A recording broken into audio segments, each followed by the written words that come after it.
do another quick video on this Ford F550 and just go over a couple things that don't always have a minute to do on these power stroke trucks.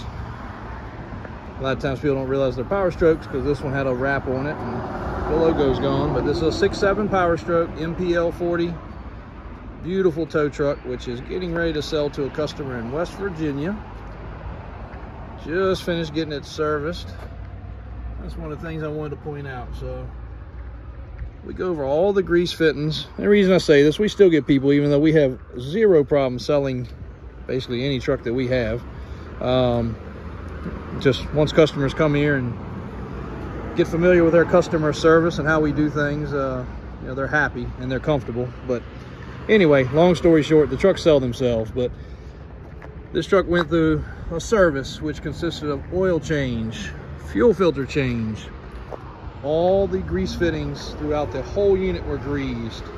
We use almost a whole tube of grease greasing the slides and every other moving part on these trucks.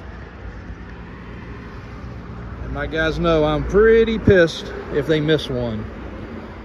The bearings in there are greased. If the caps are missing, we replace them. These little grease fitting caps are always gone or missing, so if they're greasable, we take care of that. We even grease the pieces on there. Also, a lot of places will strip these trucks, especially if they're used, of equipment. Inside the boxes right there, thousands of dollars worth of equipment.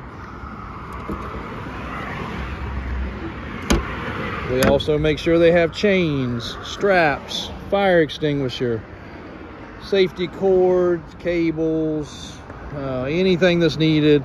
We put a phone charger in there, we put a flashlight in there, safety flares, triangles. And across the street is a couple huge buildings full of other equipment. So if a customer has something specific they like, chances are we've got it. But here's one spot that we go a little further, and for all of your 6.7 owners, you'll appreciate this. If you don't know about it, you need to. And I can't say we get this on every truck because we just don't have the time. But 6.7s are famous for the fuel system failing. They're great motors, but the fuel system will fail.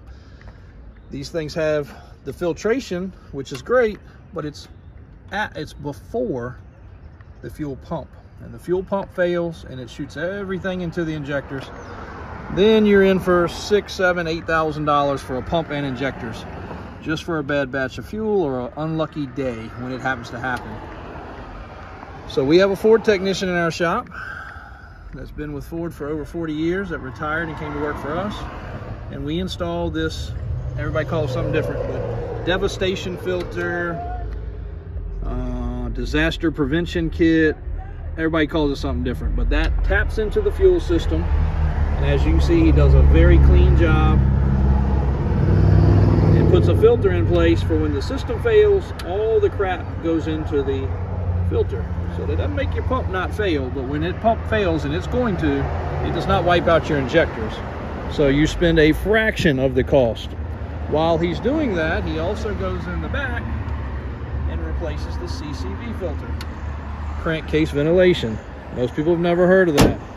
We have seen 6.7 Fords blow up due to the CCV filter not being changed, and the motor can't breathe. Puts extra pressure on the motor, blows out seals, blows out gaskets. Those two things right there, by the time we order the kit, we order the CCV filter from Ford, and I have my guy take the time to install it properly. It's about 1,500 bucks. So just remember, the next time you do get what you pay for. You buy a 6.7 Ford or a Cummins or whatever you buy. We do a lot more with Fords because of the fact that we do have a Ford technician, and we do have a Chevy technician at our disposal also, but we go the extra mile. So between $2,500 worth of dollies, well actually $3,000 now I think by the time they're shipped, for in the ditch dollies, $2,000 or $3,000 worth of gear in the boxes, another $1,000 worth of gear that we include brand new, $1,500 under the hood. You can do the math. You can buy one strip and save some money, or you can buy one done and get a dang nice truck. So Hope that explains a few things about our process. Nothing's perfect. Things can always break, but we do an extensive get ready process to make sure our trucks are as good as they can be when they leave. Check this one out, and plenty of others on the website. Again, this one's getting ready to roll out of here to West Virginia, but it is finished with its process and getting ready to go home. If we can help you with anything, let us know. Check out all of our other inventory online, davis4x4.com.